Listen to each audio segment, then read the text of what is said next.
사랑하는 영락교회 지체들에게 주 안에서 평화 인사를 전합니다. 오늘은 2023년 9월 28일 목요일입니다.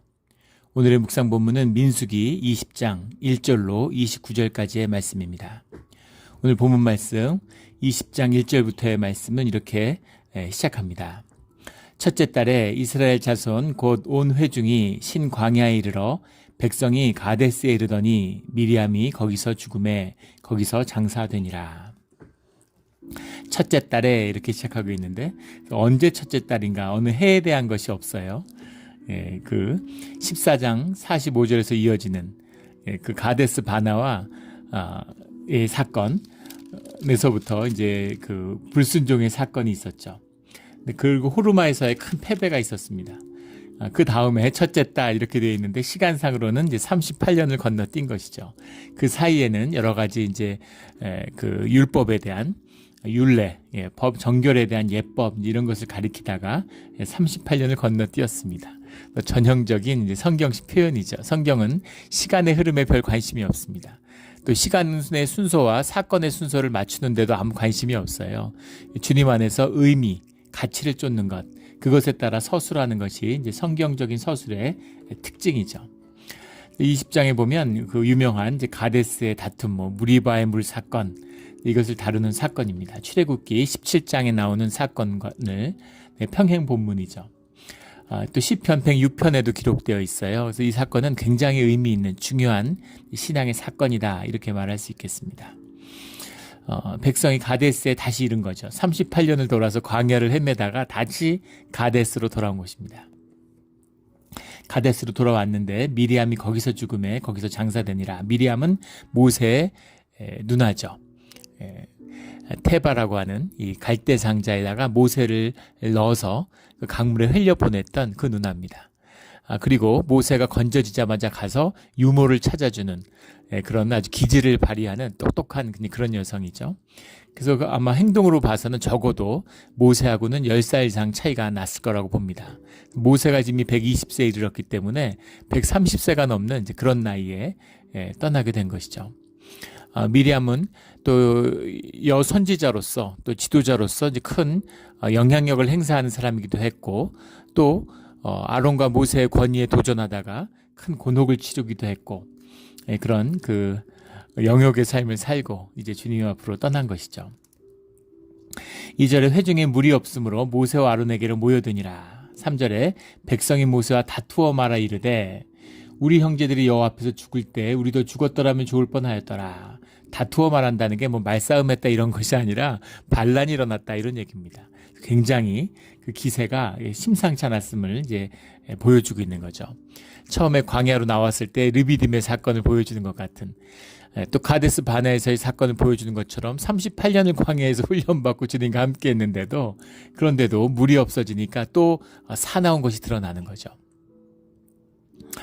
이것이 이제 우리의 본능이고 우리의 육성이다라는 것을 보게 됩니다.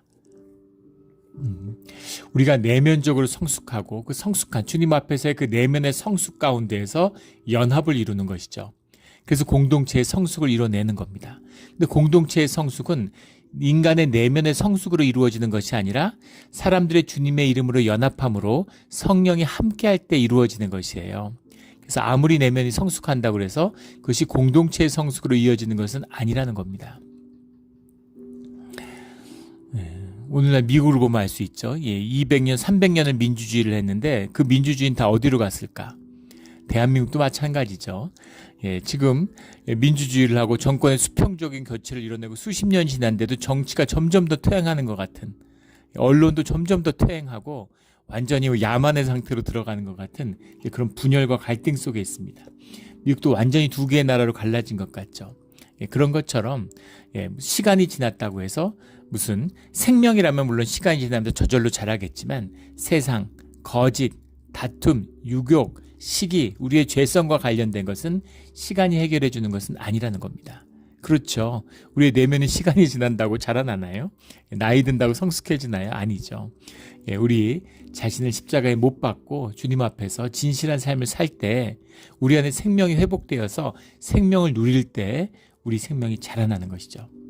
그럼에도 불구하고 생명이 자라난다고 해서 우리 안에 유욕이나 우리 안에 탐심이나 우리 안에 이런 죄성이 없어진 건 아니라는 겁니다. 그것이 언제든지 올라올 수 있어요. 그것이 집단 악으로 발현될 수 있는 것입니다. 그래서 그것을 다스릴 수 있는 그런 리더십이 있어야 되는 거죠. 그 리더십은 물론 주님과 함께하는 데서 나오는 것입니다. 그래서 참 모세는 아론은 참 낙심이 됐겠죠. 그토록 훈련받고 38년이 지났는데 또 이러는구나. 물만 없으면 사람들이 미치는구나. 그런데 물이 없고 아무리 건강하고 힘이 천하장사라 그래도 사흘만 굶으면 힘을 못 씁니다. 일주일만 굶으면 제대로 움직이지도 못해요. 그것이 물론 성령이 충만하고 주님 안에서는 무슨 40일 금식을 해도 주님의 충분히 감당할 수도 있죠. 성령의 역사입니다. 근데 악으로 깡으로 아무리 살려고 해봐야 며칠 굶으면 힘을 못 써요. 이제 그런 것이죠. 이것이 인간의 육신의 진실입니다. 그래서 이제 물이 없으니까 사람들이 또 이게 혈기가 올라오는 거죠. 우리 형제들이 여호와 앞에서 죽었을 때 우리도 죽었더라면 좋을 뻔하였더라. 이게 무슨 말일까요? 지금 광야에서 매일 수백 건의 장례가 났습니다. 그 불순종으로 인해서 광야에서 사람들이 이 가나안으로 들어가지 못하고 요단강을 건너지 못하고 죽어가는 사람들을 계속 봐왔죠. 근데 그 사람들처럼 우리도 죽었더라면 당장의 고통 때문에 이제 그런 불만을 토로하고 있는 거죠. 그 여호와 앞에서 죽었더라면 좋았을 뻔하였더라. 이게 할 말입니까? 그런데 이런 말이 거침없이 나오는 거죠. 자식이 이런 말을 한다고 생각해 보세요. 부모한테 얼마나 가슴에 못이 박히겠습니까? 이런 말을 주님이 들으시면 주님이 얼마나 깊은 상처가 되실까요? 인격이 깊을수록 성숙할수록 더 깊은 상처를 경험하죠. 주님이 이런 불순종 앞에서 얼마나 깊은 아픔을 맛보셨을까 이런 게 느껴지는 거죠. 우리가 광야에서 배워야 하는 물의 부족 속에서 배워야 할 것은 인내와 믿음이죠. 광야 훈련도 마찬가지입니다. 무슨 젖과 꿀을 주는 게 뭐 어렵겠어요. 주님의 입장에서. 그게 아무 도움이 안 되고 그걸 준다고 누릴 수 있는 것도 아니라는 것은 분명하죠. 믿음과 인내를 배우는 겁니다. 믿음과 인내를 배우는 것. 우리의 인격이잖아요. 우리의 신앙이잖아요. 이것이 남아서 이것이 견고한 그릇이 되어서 주님의 축복을 영원히 담고 누리는 그릇을 이루어가는 것. 이것이 우리가 육신으로서 이 땅에 살아가는 의미와 가치죠. 그런데 현상을 쫓는 물이 없으니까 인내고 믿음이고 신앙이고 막 흥분해가지고 막 다투는 거예요. 4절에 너희가 어찌하여 여호와 회중의 이 광야로 인도하여 우리를 짐승과 같이 다 여기서 죽게 하느냐. 짐승과 함께. 5절에 너희가 어찌하여 모든 책임을 남 탓하는 거죠. 억지로 끌고 나왔나요? 무슨 노예처럼 목에 끈을 묶어서 끌고 나왔나요? 아니죠. 노예된 자의 사슬을 끊고 자원하는 심령으로 나왔습니다. 양의 피를 문지방에 바르고 유월절을 넘어서 그래서 광야로 나왔어요. 그런데 어려운 일이 닥치니까 자신의 책임성은 완전히 버리고 신앙 가운데 나의 인격의 결단은 다 던져버리고 너희가 어찌하여 너희 탓이라는 거죠. 너희들 때문에 이렇게 됐어. 너희를 믿고 나왔는데 근데 이렇게 됐어. 이렇게 탓을 하는 겁니다. 인간의 모습이죠. 5절에는 더 극적인 고백이 나와요. 이곳에는 파종할 것이 없고 무화과도 없고 포도도 없고 석류도 없고 마실 물도 없도다. 없다는 얘기를 5번이나 반복하죠. 신앙이 없고 눈이 어두워지면 육신에 사로잡히면 가진 것을 보이는 것이 아니라 못 가진 것이 보이는 겁니다. 그래서 부러운 것 천지고 시기할 것 천지고 은혜가 차오르고 신앙이 깊이가 차오르면 점점 더 만족하고 행복하게 되는 거죠. 은혜가 너무 많죠. 새벽 기도하는데 눈물이 나요. 뭔가 알 수 없는 행복과 너무 감사한 겁니다. 뭔가 너무 따뜻하고 너무 평화로운 거예요. 어떻게 이렇게 평화롭고 이렇게 모든 삶을 주님이 책임져 주실 수가 있을까? 어떻게 은혜와 평강과 평화가 이렇게 강물처럼 흐를 수가 있을까? 너무 감사한 거죠. 눈물이 갑자기 핑 도는 거예요. 너무 감사해서. 너무 감사한 겁니다. 그런데 은혜가 떨어지고 육성이 차오르기 시작하면 말씀을 묵상을 안 하고 기도를 안 하고 주의 예배를 드리지 않고 나를 죽이지 않으면 내가 살아나는 거죠. 에고가 살아납니다. 에고를 십자가에 주일마다 못 박죠. 아침마다 새벽마다 못 박습니다. 그래도 살아나요. 이게 우리 육신의 비밀이죠. 사도 바울도 매일 못 박는다고 이렇게 고백하죠. 예, 자신을 십자가에 못 박는다고 이야기합니다.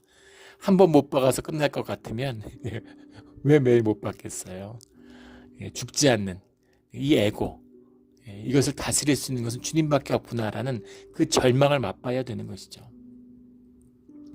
육성이 차오르면 예, 뭔가 서운하고 아쉬운 거 투성이에요. 없고, 예, 이것도 없고 저것도 없고, 예, 왜 이것도 없고 저것도 없냐, 나는 왜 집도 없냐, 뭐 딸도 없냐, 이렇게 되는 것이죠. 예, 모든 것이 다 서운한 것입니다. 참 이게 아쉬운, 참 안타까운 일이죠. 그래서 없는 것 천지죠. 가진 것, 예, 받은 것, 그것이 귀한 건 모르고 갖지 못한 것을 부러워하는 겁니다. 예, 그런 불만이 막 터져 나오고 폭력성으로 그 다투어 막 반란이 일어나려고 하는 거예요. 6절에 모세와 아론이 회중 앞을 떠나 회막문에 이르러 엎드리매, 이건 참 아름다운 모습이죠. 예, 백성들을 떠나서 백성들하고 상대하는 것이 아니라 주님 앞에, 그 문제를 주님 앞에 갖고 가서 엎드린다라는 건 우리 여러 번 나누었죠. 손과 팔을, 요즘에 그 가톨릭의 사제들이 서품 받을 때 하는 모습을 보면 바로 이것입니다. 예, 손바닥을 쫙 펴가지고 배를 땅바닥에 엎드려서 땅에다가 탁 완전히 엎드리는 거예요. 얼굴을 땅에다 댑니다. 예, 주님에게 완전한 순복을 의미하는 것이죠. 완전히 엎드린, 주님께 맡긴다는 겁니다. 그렇게 주님께 맡기니까 주님의 임재가 나타나는 거죠. 나를 죽이고 주님 앞에 모든 문제를 가져가니까 주님의 해답이 나오는 겁니다. 예, 늘 이런 모습으로 우리 현상의 모든 문제를 주님 앞에 가져가서 주님께 내어드리는 우리 모두가 되기를 주의 이름으로 축원합니다. 주님의 영광이, 임재가 그들에게 나타나는데 7절에 여호와께서 모세에게 말씀하여 이르시되, 8절에 지팡이를 가지고 내 형 아론과 함께 회중을 모으고 그들의 목전에서 너희는 반석에게 명령하여 물을 내라 하라. 똑같은 반석으로 번역을 했기 때문에 같은 단어 같지만 우리 그 출애굽기 17장에 나오는 르비딤의 사건, 거기 나오는 반석은 추루입니다. 추루라는 말 우리 예전에 다뤘죠. 추루라고 하는 것은 이제 돌덩이를 의미하는 것인데 큰 돌을 말하는 거예요. 근데 여기 나오는, 오늘 말씀에 나오는 셀라, 예, 하스셀라라는 말인데, 셀라라고 하는 것은 클리프, 예, 절벽을 의미하는 겁니다. 돌산이에요, 돌산. 예, 큰 절벽 같은 것을 이야기하는 겁니다. 이런 데서 물이 쏟아져요. 약간 폭포수, 큰 돌로 된 절벽에 폭포수가 쏟아지는, 요세미티 같은 걸 상상해 보시면 되겠죠. 그 돌산 같은 데 딱 서서, 요세미티 앞에 서서 주님의 이름으로 명령하면 그 산에서 물이 쏟아져 내리는 거죠. 그렇게 내려야 200만이 마시고 그 짐승들이 다 먹지 않겠습니까? 반석에게 명령하여 물을 내라 하라. 내가 그 반석에 물을 내게 하여 회중과 그들의 짐승에게 마시게 할지니라. 이렇게 주님이 말씀하시는 겁니다. 예, 물 주실 거면 좀 진작 주시지 왜 이렇게 상황을 어렵게 만드셨습니까? 우리의 인내와 믿음인 것이죠. 예, 인내와 믿음이에요. 인내와 믿음을 키우는, 그 끝에서 우리가 목말라 죽는 것이 아니라 결국은 물을 주시는 거죠. 그 인내 속에서, 기도하는 속에서, 어차피 들어주실 건데 기도는 왜 할까? 예, 기도를 통해서 물론 세월을 아끼고 간구의 뜻, 우리의 심정을 주님께 아뢰는 의미도 있지만, 우리가 기도를 통해서 그럴 때 주님과 교제하고 철실함 속에서 진실해지잖아요.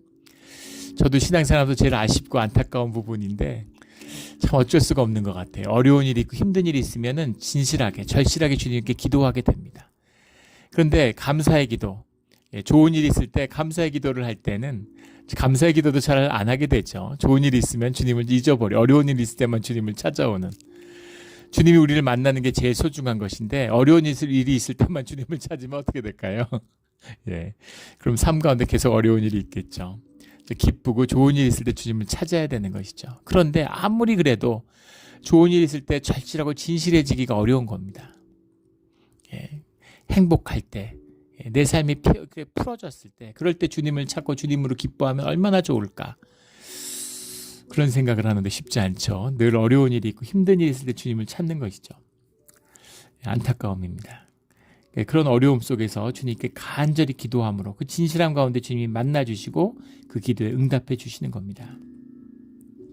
그런데 10절에 모세와 아론이 회중을 그 반석 앞에 모으고 모세가 그들에게 이르되, 반역한 너희여 들으라.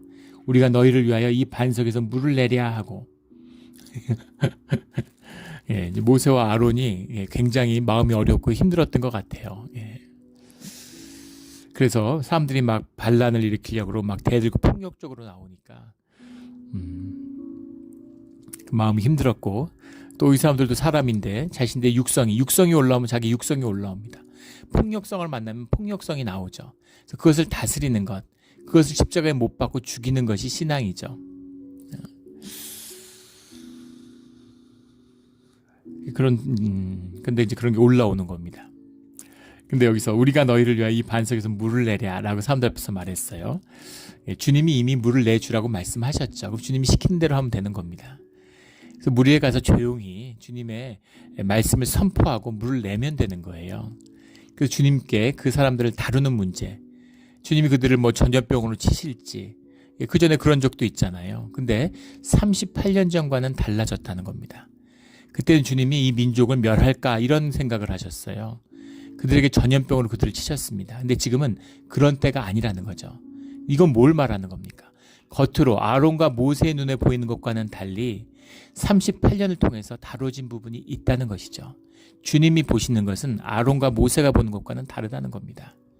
그래서 주님이 이제 준비가 되었다라고 하면 된 거예요. 내 눈에는 안 된 것 같아도 주님이 됐다고 하면 된 겁니다. 근데 모세와 아론 눈에는 그렇게 안 보이는 거죠. 지금 모세와 아론은 완전히 화가 났어요. 요즘 말 열받은 거죠. 뚜껑이 열린 겁니다. 그래서 우리가 너희를 위하여 이 반석에서 물을 내랴. 그리고 큰 소리를 꽝 친 거죠.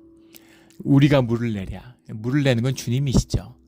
근데 주님의 영광을 가리고 도둑질하는 일을 모세와 아론이 했다는 겁니다. 근데 이렇게 뭐 화낼 수도 있고 실수할 수 있지. 모세와 아론도 사람인데, 지금 이스라엘의 민족이, 이 사람들이 히브리 전부 다 지금 이런 판인데, 모세와 아론도 뭐 이렇게 주님 앞에서 실수할 수도 있는 거 아니야? 그런데 이런 실수는 하면 안 된다는 겁니다.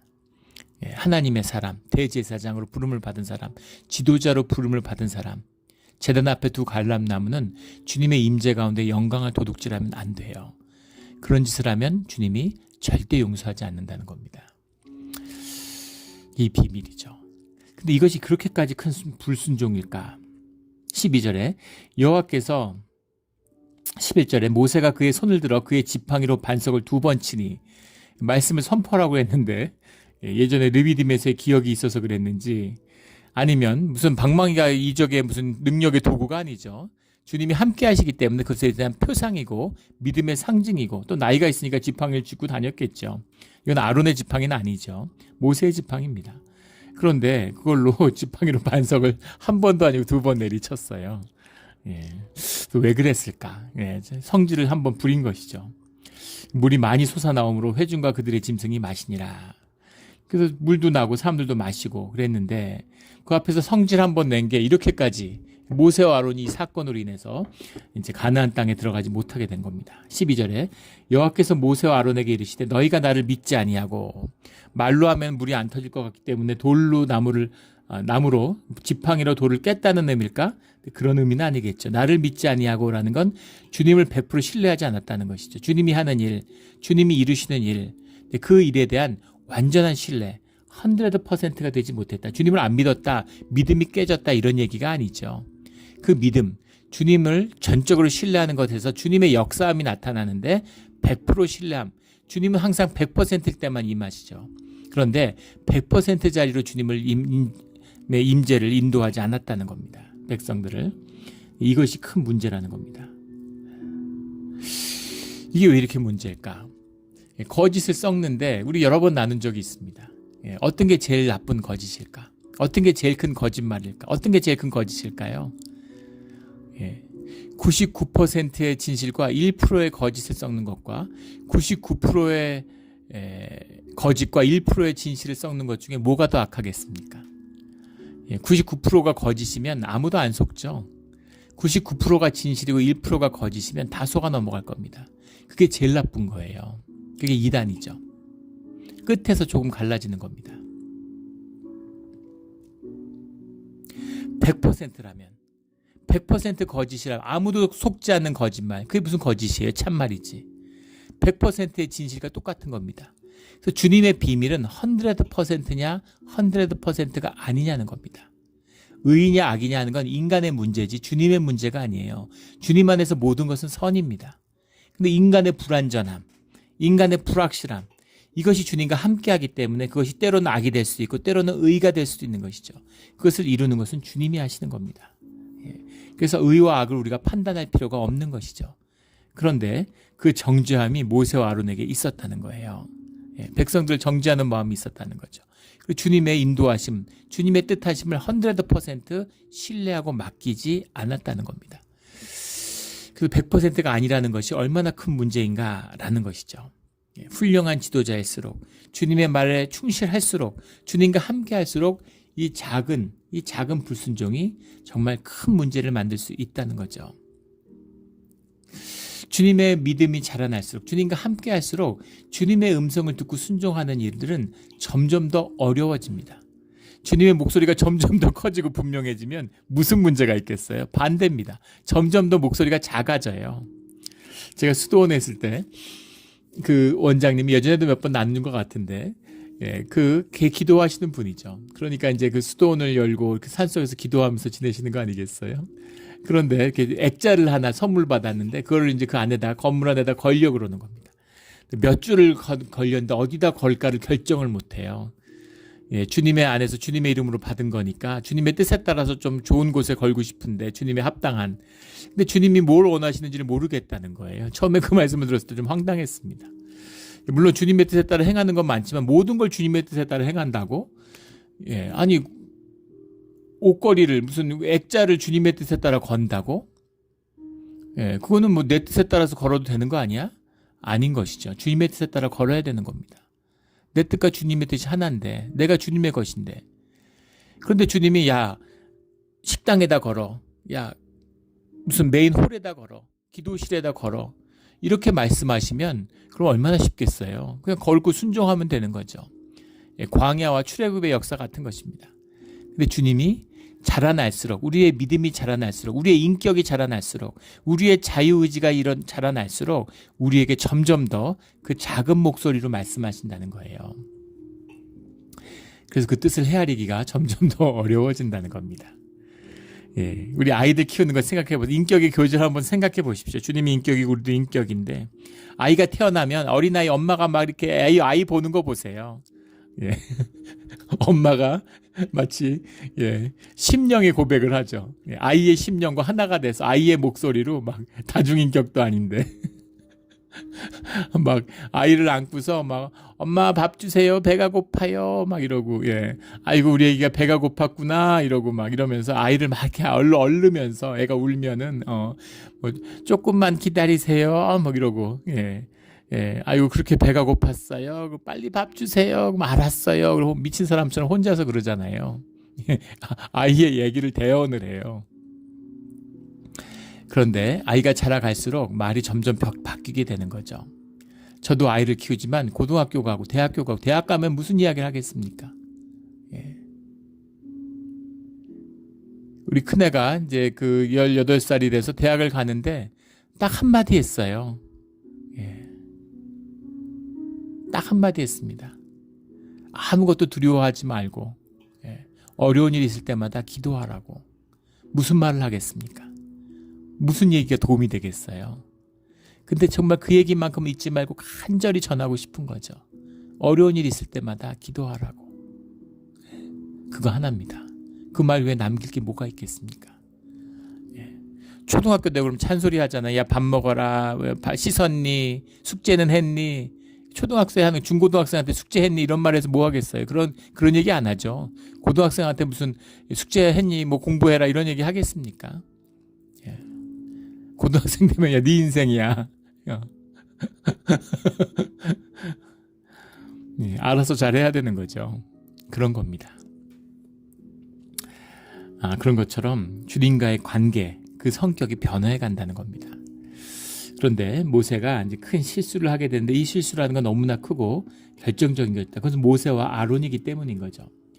그런데 오늘 말씀해 보면 이 돌로 크게 그 돌판을 찍은 게, 성질을 낸 게 문제였을까? 그 성질을 냈던 건 마치 그 처음에 애굽을 떠났을 때 사람을 그 의분에 차서 때려 죽였던 그런 모세의 모습이 생각나잖아요. 모세도 80년을 훈련받았는데 40년 동안 처갓집 양을 치면서 이방인들 사이에서 그 성질 다 죽였죠. 그래서 모세를 불렀을 때는 전 못합니다 이렇게 얘기하는 겁니다. 주님 저는 못해요. 근데 그런 모세를 불러내서 아론과 함께 이 40년의 광야의 사역을 했는데 사람들에게 모세가 왜 지도자가 되었느냐에 대해서 주님이 이유를 얘기해 주셨죠. 그가 온유하기 때문이다 라고 얘기합니다. 그 온유의 상징이었던 모세가 이 돌을 깨는 돌을 깨는 이 기질을 한번 보여주는 거죠. 성질을 한번 보여준 겁니다. 그런데 이것이 주님 앞에 용납될 수가 없는 것이다 라는 거죠. 우리가 너희를 위하여 반석에서 물을 내랴. 이것도 마치 물을 모세가 내는 것처럼 아론이 내는 것처럼 그렇게 주님의 영광을 가리고 또 그 영광을 도둑질하는 그런 모습이 나타났다는 거죠. 그 두 가지 모습이 다 나타났는데 유대의 전승에 보면 그 유대의 전승이 시편 106편 33절에 기록되어 있는 입술로 망령되이 말했다 이렇게 얘기되는데 입술로 망령되이 얘기했다는 게 여호와의 이름을 들먹였다는 겁니다.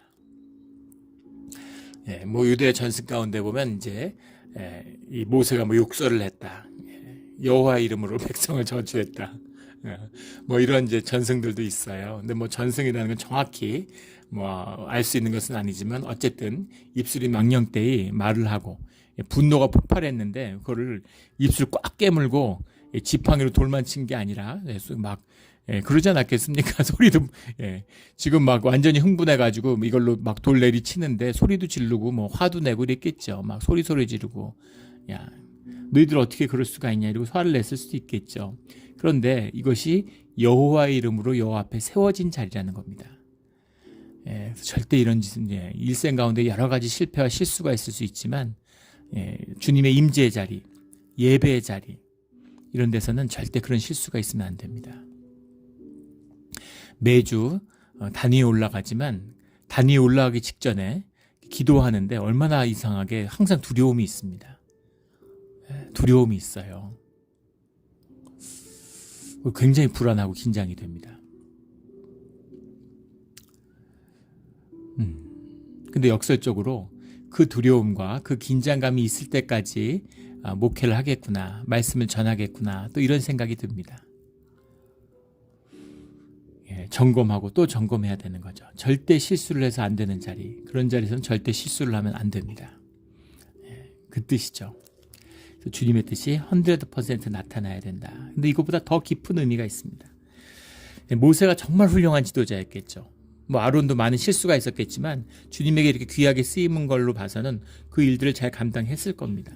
모세도 정말 최선을 다하고 정말 40년 동안 이 사람들을 끌고 다니면서 속상한 일이 한두 가지였겠습니까? 온갖 일이 다 있겠죠, 이 안에.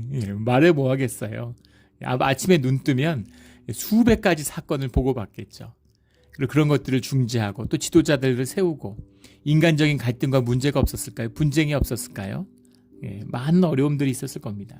그런데 그 모든 것을 온유와 겸손과 기도로 이끌어온 그런 모세잖아요. 모세 같은 지도자가 어디 있습니까? 모세 같은 사람이 어디 있겠어요? 그런데 모세라고 하는 바로 이 이름의 비밀입니다. 모세라고 하는 이름이 모셰흐라는 말이 마샤흐라는 말이 원형이죠. 마샤흐라는 말이 사실 던진다 이런 말입니다. 던진다는 의미 이제 로우 기버, 법을 준 사람, 법을 가져다 준 사람, 율법의 사람, 이래서 모세가 됐다는 거죠. 그랬을까요? 그렇게 의미가 바뀐 거죠. 모세란 이름이 처음에 주어진 건 왜였겠습니까? 법을 주는 사람으로서 물론 그건 주님 안에서 부여받은 소명이고 인도하심이었겠지만 그 테바라고 하는 갈대 상자를 가져갔던 그 애굽의 이 왕실의 공주와 그 사람들 눈에는 버려진 아이인 거죠. 던져진 아이인 겁니다. 불쌍하고 정말 가련한 아이. 근데 그 마음속에 그 공주의 마음에 긍휼과 자비의 마음을 주님이 주셔서 정말 왕자로 자라나게 하끔 해주신 것이죠. 그런데 이 로우 기버라고 하는 이 모세의 이름 그대로 모세는 율법의 상징이죠. 율법하면 모세고 모세하면 이런 율법의 상징적인 인물입니다. 그리고 그 율법을 따라 행했고 그 율법을 다 지켰겠죠. 그러나 모세는 가나안 땅에 들어가지 못했다는 겁니다. 이게 뭘 의미하는 거겠어요? 율법으로는 요단강을 건널 수 없다는 겁니다. 율법으로는 가나안 땅에 들어갈 수 없어요. 그 누구도 심지어 아론도, 모세도 못 들어가는 곳입니다. 모세도 못 들어가면 누가 들어갈까요? 누가 들어갈 수 있을까요? 예. 십자가의 보혈, 예수 그리스도의 보혈을 입은 자들만 들어가는 겁니다. 이 은혜예요. 전적인 은혜. 100% 주님의 은혜입니다. 100%로 주님의 구원을 받은 자들이 다른 사람 정죄하고 판단하고 손가락질할 수 있겠습니까? 누구도 그럴 수 없어요. 그래서 주 안에는 정죄함이 없는 것입니다. 주님이 정죄하지 않는데 누가 누구를 정죄해요? 모세와 아론도 그 누구도 정죄할 수 없는 것입니다. 이것이 가나안의 깊은 비밀이다라는 것이죠. 우리 깊은 비밀을 깨달아. 이게 중요한 사건이죠. 무리바의 사건은 참으로 깊은 뜻이다라는 것을 보게 됩니다. 무리바라는 건 우리 잘 아는 것처럼 메리바흐라는 거죠. 리브라는 게 원형인데, 리브라는 게 이제 스트라이브, 이렇게 막 끙끙대다, 힘쓰다, 이런 스트라이프, 다투다, 플레이스 오브 스트라이프 이런 겁니다. 영어로 하면 다툼의 장소다. 다툼의 장소다. 그래서 무리바의 물 사건이죠.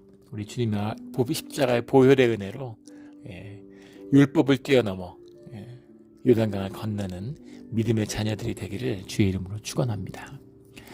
14절부터 21절까지는 에돔을 지나는 얘기가 나와요. 주님의 인도하심의 뜻이 있는 거죠. 에돔을 지나가고 싶다. 에돔이라고 하는 것은 지금으로 하면은 우리 캘리포니아 빗대면 라스베가스 같은 겁니다. 라스베가스를 지나가겠다는 거. 왜 그러냐면 우리 캘리포니아하고 이 가나안 땅의 지형이 똑같다 그랬죠.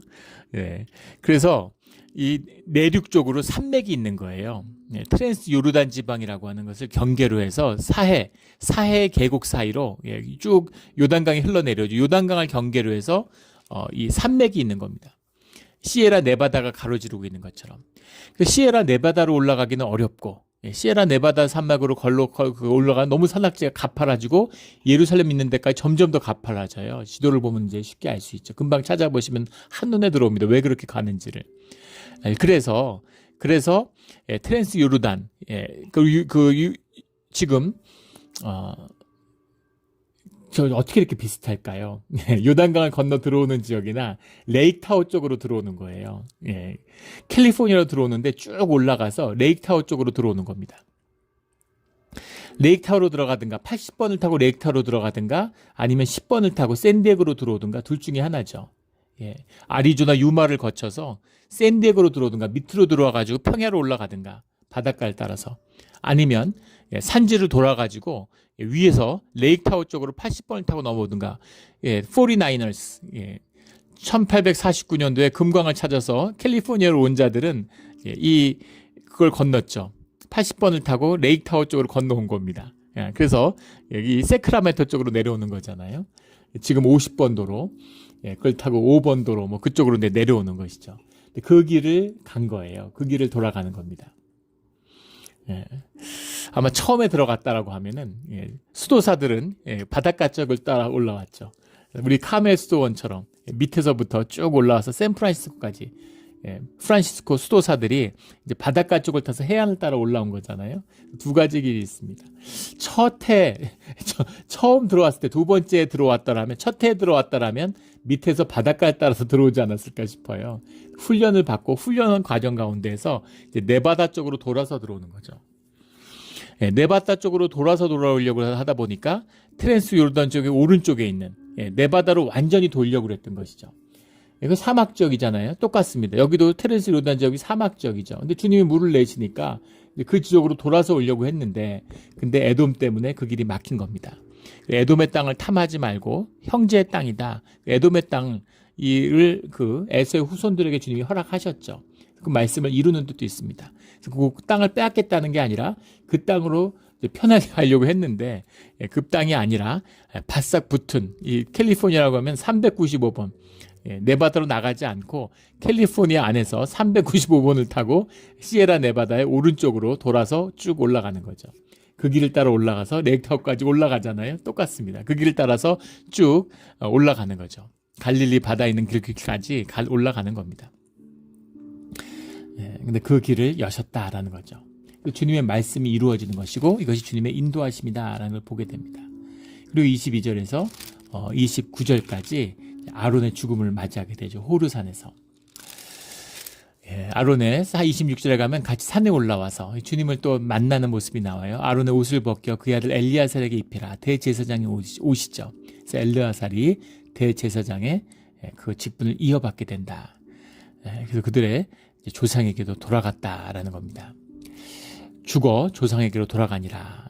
죽음이 끝이 아니라, 육신의 죽음이 끝이 아니라 자신이 온 곳으로, 주님께, 조상에게 돌아간다는 건 주님께 돌아간다는 것이죠.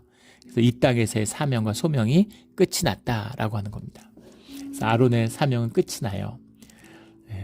그리고 29절에 온 족속이 아론의 죽은 것을 보고 그를 위하여 30일 동안 애곡하였더라. 30일 동안 애곡하였더라. 모세의 무덤이 없습니다. 아론의 무덤도 없죠. 그래서 뭐 혹자는 모세가 하늘에 들림을 받았다 뭐 이렇게도 얘기하는데, 물론 그의 영혼을 주님이 거두시고 뭐 육체를 거둬서 올라갔을 수도 있겠죠. 그러나 육체를 가지고 올라갔던 들림을 받았던 안 받았던 그게 중요한 것은 아니라는 겁니다. 우리의 육신이라고 하는 것은 주님의 주시는 우리의 영이 머무는 그 옷과 같은 것이죠. 그래서 그 옷과 우리의 영이 하나 되었을 때 몸으로 살아가는 거잖아요. 근데 영을 주님이 거두실 때는 옷은 썩어지는 육체로 남는 것이죠. 그래서 신앙의 전통 가운데서 육이 중요한 것은 아닙니다.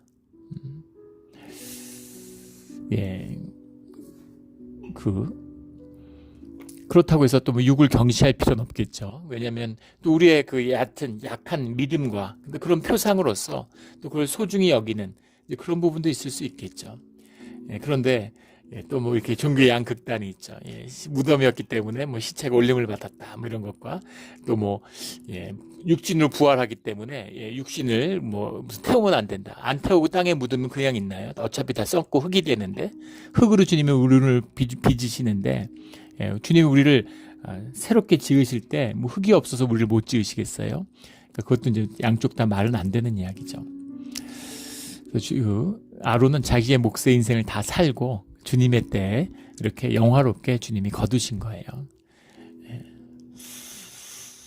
물론 가나안 땅을 봤다라면 또 좋았을 텐데, 또 주님이 나중에 모세에게 그걸 한번 보여주시죠. 그래서 주님 안에서 그 성취되었음을 보고서 기뻐하는 겁니다. 꼭 우리가 육을 입고 봐야 할 필요는 없겠죠. 그것을 주님이 믿음 가운데 보여주시는 것으로 그 기도와 그 삶의 목적과 가치가, 소망이 성취됐다, 이렇게 볼 수 있겠습니다. 29절에 아론이 죽은 것을 보고 그를 위하여 30일 동안 애곡하였더라. 보통 이 7일을 애곡하는데 30일을 애곡했다. 모세가 죽었을 때도 30일을 애곡하죠. 그 슬픔과 아픔이 그만큼 컸다. 요즘으로 하면 이제 뭐 국민장, 국장 이런 걸 한 겁니다.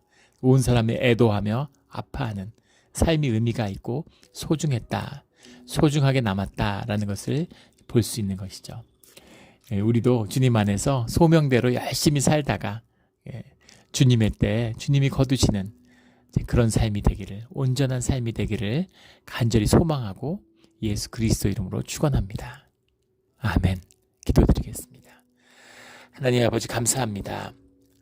우리 주님 안에서 부름을 받았을 때, 주님 앞에 중직자로 세움을 받았을 때, 주님 앞에서 예배자로 세움을 받았을 때 우리의 작은 실수, 작은 죄악 하나가 얼마나 큰 것임을 보게 됩니다.